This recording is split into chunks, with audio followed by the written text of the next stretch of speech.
Hoje, majoritariamente, os equipamentos de criptografia, os HSM, estão muito ligados às transações de cartão, ao próprio SPB. Mas veja, o HSM ele é um provedor de serviços criptográficos. Ele é um provedor de armazenamento de chaves de criptografia, né? Dependendo do modelo, ele tem outras aplicabilidades além da própria criptografia, como por exemplo, ele pode fornecer, por exemplo, acessos aleatórios, como tokens, por exemplo, né? Onde você tem a cada momento ou a cada evento, você tem uma senha diferente para fazer o acesso a um determinado sistema, né? E você pode explorar essas funcionalidades do HSM em qualquer aplicação que demande esse uso de criptografia. Convencionou-se no mercado por muitos anos, né, um negócio meio casado, né? Então, por exemplo, você compra uma aplicação de cartão e aí já vem um HSM conectado aqui. Então, o que o pessoal costuma fazer? Olha, não mexe aí, né? Porque todo mundo tem medo do HSM, essa é a grande verdade, né? Olha, não mexe nesse cara aqui, deixa ele quietinho, né? Não balança nada, senão ele para, né? Então, criou-se uma cultura até do medo, né? Não é nem da segmentação da aplicação, às vezes é uma cultura do medo. E o equipamento às vezes está lá, e vou falar para você, na maioria das vezes, ele está lá, assim, fazendo o processamento, né, como se diz na linguagem popular, com o pé nas costas. Assim, ele realmente não está sendo muito utilizado, né? Então, algumas iniciativas, até que a gente já participou, de instituições financeiras que começaram a utilizar o equipamento para outras demandas, para outras aplicações, né? Então, por exemplo, você tem instituições financeiras que utilizam o equipamento para além da criptografia do cartão, para aquele canal, por exemplo, para o próprio SPB, né? Para o sistema de pagamento brasileiro. E é possível você fazer essa segmentação lógica dentro do equipamento físico, né? Então, quer dizer, na prática é o seguinte, você tem um equipamento físico e você pode ter várias aplicações utilizando aquele mesmo equipamento de uma maneira totalmente segregada. Quer dizer, sem comprometer a segurança e, de novo, fazendo menção às próprias normas internacionais. Quer dizer, elas têm isso muito bem documentado e como você vai fazer isso para que nenhuma tenha acesso à partição da outra. Então, eu acho que eles desmistificaram o uso do HSM. Né? Eles começaram a realmente aumentar, né, o ROI desses equipamentos. Então, por exemplo, você pega instituições que utilizam para as transações de cartão, para as transações de SPB. Pasmem, às vezes tem instituições financeiras que são de conglomerados, né, que têm empresas, por exemplo, que precisam emitir nota fiscal eletrônica.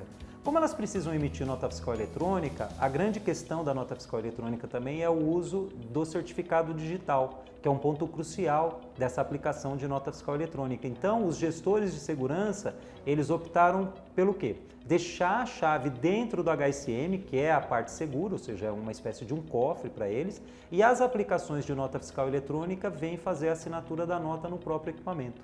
Então, quer dizer, eles começam a diversificar o uso do equipamento até dentro do próprio conglomerado, né? Então, ele passou a ser, na prática, um grande prestador de serviços de segurança, né? Tem outros clientes, outras instituições que utilizam, por exemplo, o equipamento para além dessas aplicações como um autenticador de token, de OTP. Ele é o servidor, então quer dizer, todo o segredo da geração das sementes e tudo mais está dentro de um equipamento que é protegido, né, por todas essas normas que eu já disse para vocês, quer dizer, ela é protegida dentro do equipamento. E aí você tem na ponta os equipamentos que vão gerar o token, que está baseado na semente que está dentro do equipamento, devidamente segura, né? E aí uma outra vantagem, né, quando a gente fala de padrão aberto, né, é justamente o seguinte: como você tem um equipamento lá que está falando um padrão de mercado, você pode na ponta também ter uma independência, muitas vezes, de fornecedor de token, onde você pode escolher, né, naquele momento, de repente, qual é o fornecedor do token que está mais em conta, ou de repente fazer uma aplicação em mobile, e você ter a garantia de que elas vão autenticar da maneira correta e vão garantir a segurança dos acessos que você implementou em determinadas aplicações. Então veja, o equipamento, a partir do momento que ele é um provedor de criptografia, de autenticação e de armazenamento de chaves, todas as aplicações que de alguma maneira demandarem esse tipo de tecnologia, o HSM tem condições de oferecer.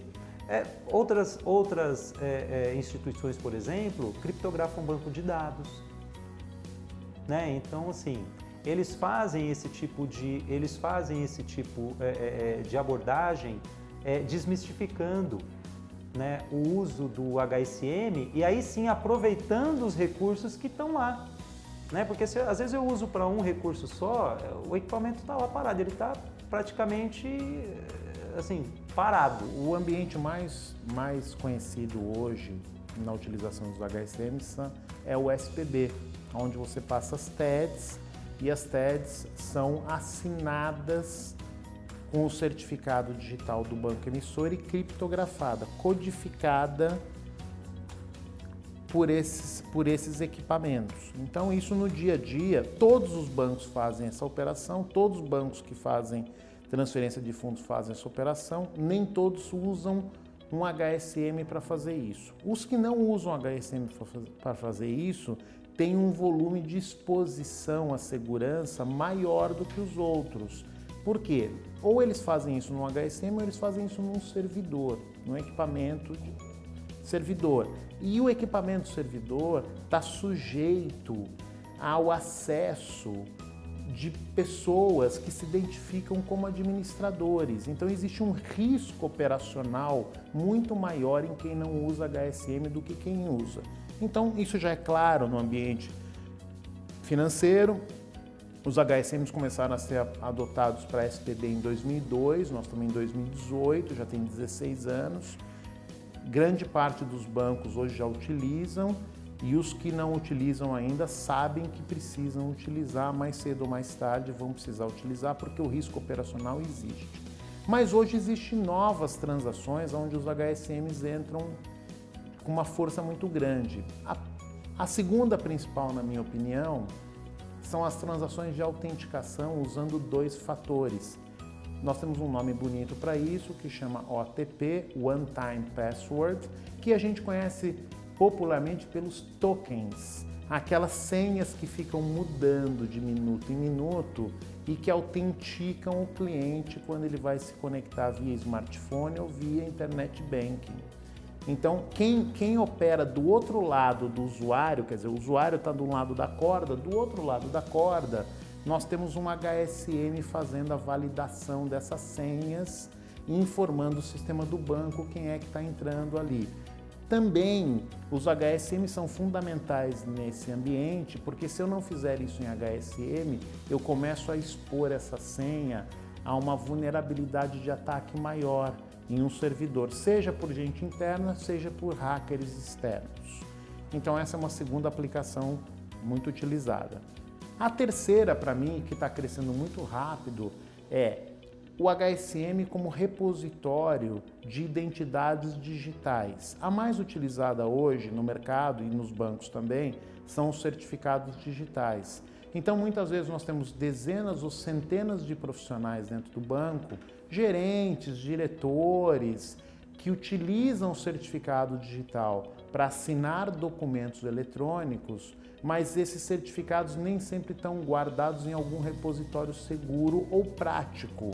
Eu quero dizer o seguinte, se ele tem um cartão, um smart card com certificado digital e ele esquece, perde, tem qualquer tipo de problema com esse dispositivo, ele passa a não conseguir fazer as operações dele do dia a dia. Depois, a gestão desse tipo de dispositivo descentralizado é uma gestão muito difícil, quer dizer, as instituições financeiras estão espalhadas pelo Brasil, que é um país de dimensão continental. Então, os equipamentos, os HSMs começam a ser muito utilizados para fazer a gestão centralizada e segura dessas identidades digitais. Eu acho, Kátia, que com o tempo, à medida que o tempo vai passando, as identidades digitais nossas vão aumentando. Tudo é identidade digital. Eu vou te dar um exemplo. Criptomoedas. As criptomoedas, elas têm uma chave de acesso para você conseguir fazer a transação de compra e venda. Se você não guardar essa chave num lugar seguro, você pode ter problema. Tem um caso muito famoso de alguns meses atrás, que a pessoa tinha todas as chaves no notebook, segundo a história conta, essa pessoa morreu e o notebook se perdeu e as chaves se perderam.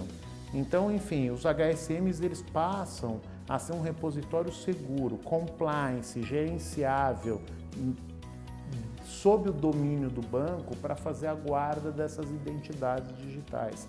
Nosso mundo está caminhando para isso. Se você gostou dos nossos vídeos, acesse o nosso site e procure um dos nossos consultores.